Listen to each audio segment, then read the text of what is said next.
Namaste and welcome, Eckhart Yogis, to this discussion on the yogic principle of Svadyaya.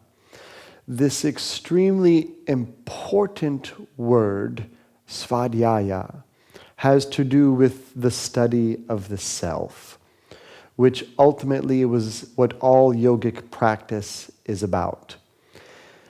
If you are familiar a bit with the 8 limbs of Ashtanga Yoga, Ashta means 8, Anga means limbs, we know that the first 2 steps of the eightfold path have to do with ethics and values. They are called Yama and Niyama.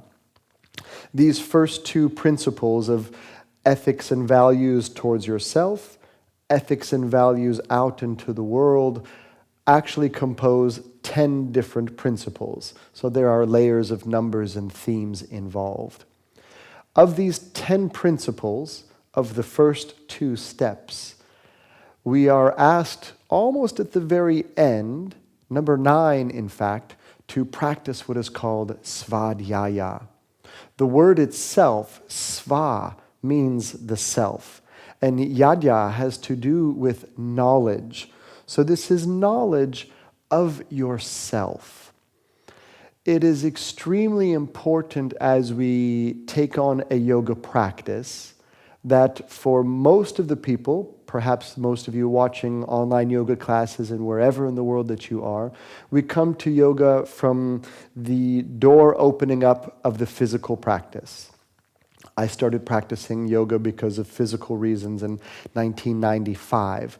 And over time, as my body became more flexible, more strong, energy started to move through me. And I was more aware of the energy moving through me, which allowed me to pay attention to the thought forms in my head, which allowed me to be aware of the emotions that come up in my life, that actually pointed me towards the realization that every moment of my life I can be at cause and help to point my life in a specific direction. My teacher Adil is beautiful with words, and he says that yoga is the process of constant evolution towards yourself. Yoga is the process of constant evolution towards yourself, and to make yourself available for your spirit to act. So when you are spending time on your yoga mat and the teachers are asking you to straighten your leg and engage your quadriceps and lift your belly and rotate your arm this way, there are beautiful points of the physical part of being a human that you can take on as Svadyaya, study of the self. When I do this in my body, here are the feelings that I have. When I finish my yoga practice, these are the effects of my actions.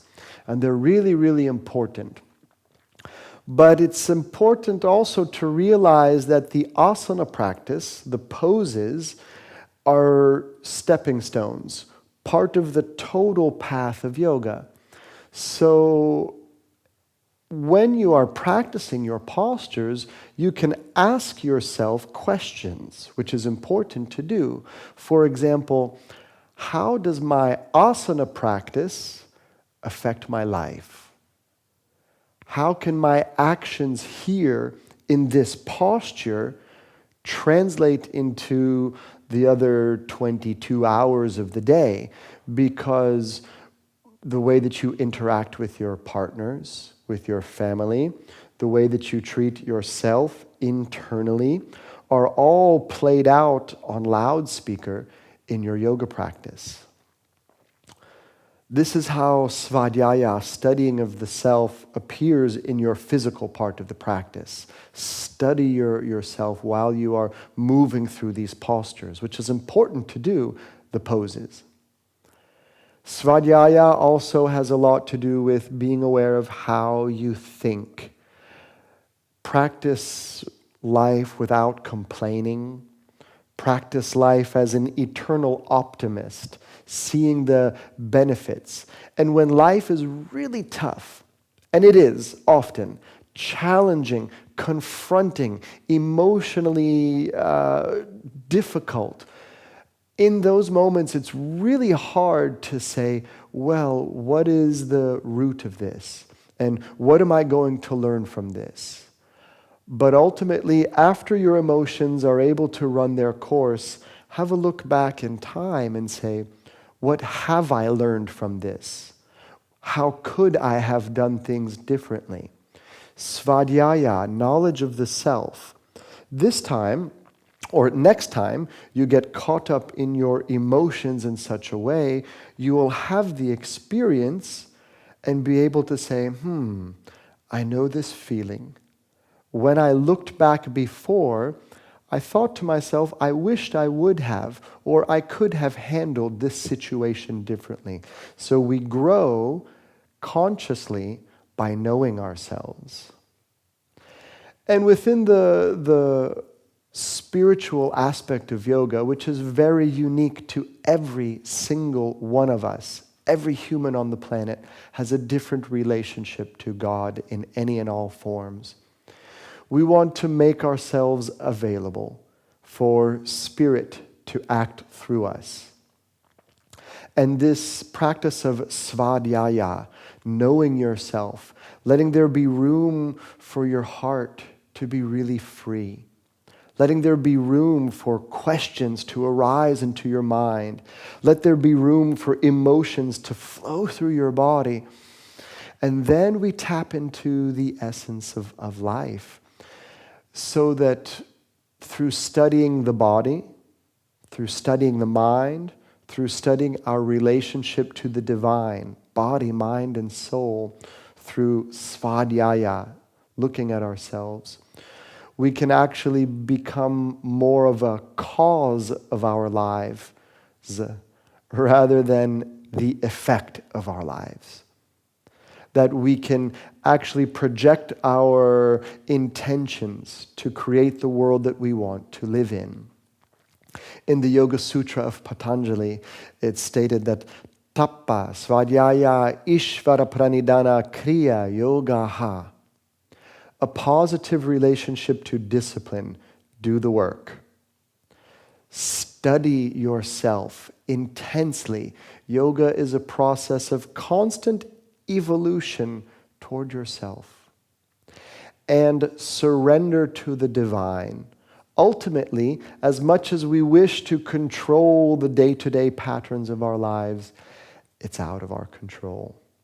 These are the path of Kriya Yoga, of day-to-day action, bringing yoga into reality. A positive relationship to discipline.